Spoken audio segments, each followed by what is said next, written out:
Yeah, so I think one of the biggest places to start would be kind of where you kind of draw the inspiration for the UI, because it's like so slick and cool to look at. Like, what kind of do you do to kind of bring it all together? Yeah, sure. Do you mind if I steal the controller? Steal the controller. Sorry. Yeah. So if we dive into the pause menu, so for us, given that Horizon 4 is kind of set in a modern day setting, it only kind of makes sense for us to, when we're gathering reference at the beginning of the project, to lend to that and gather modern day, like cutting edge graphic design references. So, you know, motion graphics, like advertising, things like that. Those sorts of stuff's really useful for us. And what we tend to do is kind of gather that information and wrap it around what we like to call our core pillars. And we can kind of communicate those as words, which we have scattered around the office. Yeah. So we have things like fun, freedom, and beauty.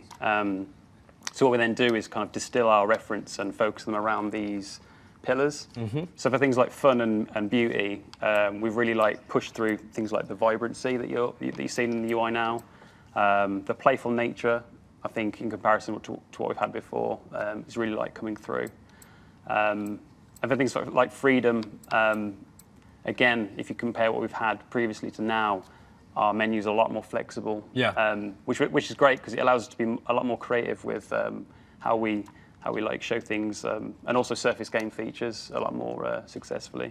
Yeah, because there's so many little aspects to kind of piecing the whole UI together. You must have some favourites, like favourite components and parts. Yeah, I've got a few favourites. So I'd say there's a couple of big wins for me personally. So like looking on the Home tab now, like we have a radio tile, which is great. So even though it's off right now, unfortunately, everyone's like, turn it on, just like turn it on. So usually that would showcase like album art. Yeah. But I think having a radio tile in the pause menu now is great. It's an awesome way of kind of linking the UI to the festival. Even though you're in this like, you know, standalone space, there's still that kind of visual connection going on. Yeah. As well as that, we've got the weather tile, and actually like showcases what temperature we have in the game right now. Yeah, because that's going to affect how the gameplay plays and feels. Yeah, absolutely. It's a really useful like tool. But also I think it kind of like brings a bit of authenticity to the UI, which we haven't had before. So like, yeah, I'm pretty pleased with it. But yeah, they're kind of like small like wins for us. But I think one of the biggest things that I'm proud of, and I think a lot of people in the studio are proud of, is what we've deemed our white space.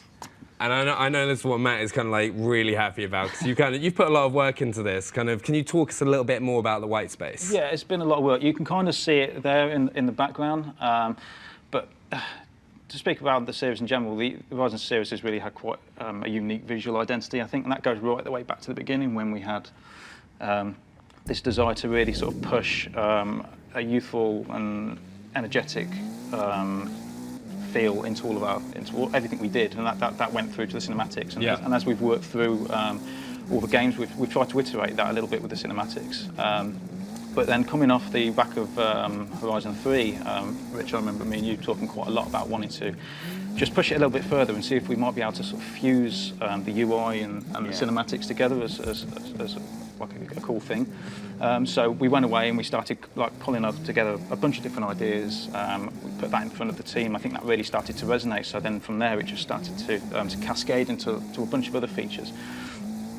So what we can show you in a minute when we get into a race is kind of the white space. The white space. Yeah. It's quite exciting because we've seen it a few times throughout all the races that we've gone into over the past couple of weeks. I love it when you go into a showcase event. Yeah, that's really cool. I mean, so there's a couple of reasons why we've kind of gone for this white space idea. So firstly, it just looks cool. It's really different to what we've done previously, but one of the things we really wanted to do this time is be able to control the lighting conditions and things when going into events or looking at the characters. And it's quite difficult to do that when you pull up to a race in the middle of a dark field in the middle of winter. So it's nice to be able to just take that and control the stuff and do some cool stuff to look at while we're waiting for everything to fall into place and load.